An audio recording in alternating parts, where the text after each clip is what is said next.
एका रात्रीत उद्ध्वस्त केली द्राक्षबाग, शेतकऱ्याचे लाखो रुपयांचे नुकसान, 800हून अधिक झाडे तोडली, पाण्याची मोटार चोरी, पिण्याच्या पाण्याची नासधूस. निफाड तालुक्यातील सावरगाव शिवारात शेतकरी शंकर साहेबराव कुशारी यांच्या द्राक्षबागेची एका रात्रीत निर्दयी आणि समाजकंटक इसमानी तोडफोड केल्याची धक्कादायक घटना उघडकीस आली आहे. मेहनतीने उभी केलेली बाग अक्षरशः काही तासात उद्ध्वस्त करण्यात आल्याने शेतकऱ्याला मोठा आर्थिक फटका बसलाय.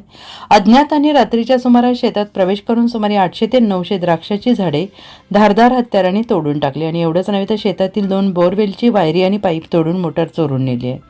तर पिण्याच्या पाण्याची व्यवस्था देखील जाणीवपूर्वक उद्ध्वस्त करण्यात आली आहे. या प्रकारामुळे केवळ आर्थिक नव्हे तर दैनंदिन शेती व्यवस्थेला मोठा धक्का बसला आणि या घटनेबाबत पिंपळगाव पोलीस ठाण्यात अज्ञात इसमाविरोधात गुन्हा दाखल करण्यात आला आहे. दोषींना तात्काळ अटक करा अशी मागणी शेतकरी शंकर कुशारी यांनी केली आहे. 60 एकर द्राक्ष बागेचं क्षेत्र आहे.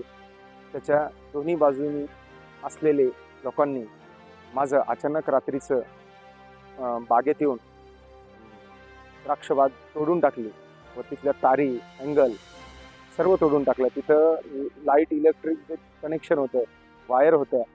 अक्षरशः माझी शेतीचा उदरनिर्वाह ज्या बोरवेलवर चालत होता ते बोरवेलसुद्धा त्यांनी ते मोटर काढून घेऊन गेले, त्याच्यात दगड भरले.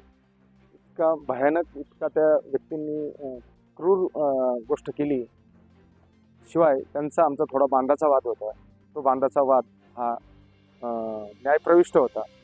प्रांत साहेबांका तो चालू होता. मी त्यांना सांगितलेलं होतं जे काय आपलं आहे बांधाचा वाद, तो प्रांत साहेब जो निकाल देतील तो आपल्याला मान्य राहील. आणि त्या पद्धतीने त्यांनी वारंवार धमक्या देत माझ्याकडून सगळ्या काही गोष्टी अचानक रात्रीची दारू पिऊन द्राक्षबागेमध्ये दारूच्या बॉटल जेवणं वगैरे करून त्यांनी असं चुकीचं एवढं भयानक असं कृत्य केलं आहे. त्याबद्दल मी पोलीस स्टेशनमध्ये आलो होतो पिंपळगाव. इथले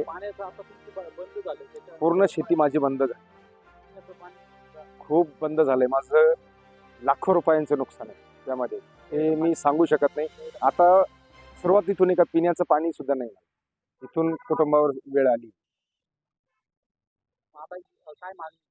मागणी आम्ही साहेबांकडे केली. यांनी आमचं बोर भरून द्यावं. लाखो रुपयांचं द्राक्षबाग होता, तो द्राक्षबाग तुटला आहे, तो त्यांनी उभा करून द्यावा. जे काय झालेलं असेल नुकसान, मोटरी घेऊन गेले, वायर कनेक्शन सगळं तोडून टाकलंय. हे सगळं आम्ही प्रांत साहेबांकडे पण देणार आहे, तहसील साहेबांकडे पण देणार आहे. यांनी त्या जागेवर येऊन पंचनामे करून वेळीच ह्या लोकांना अटक करावी हीच मी त्यांच्याकडे विनंती करतो.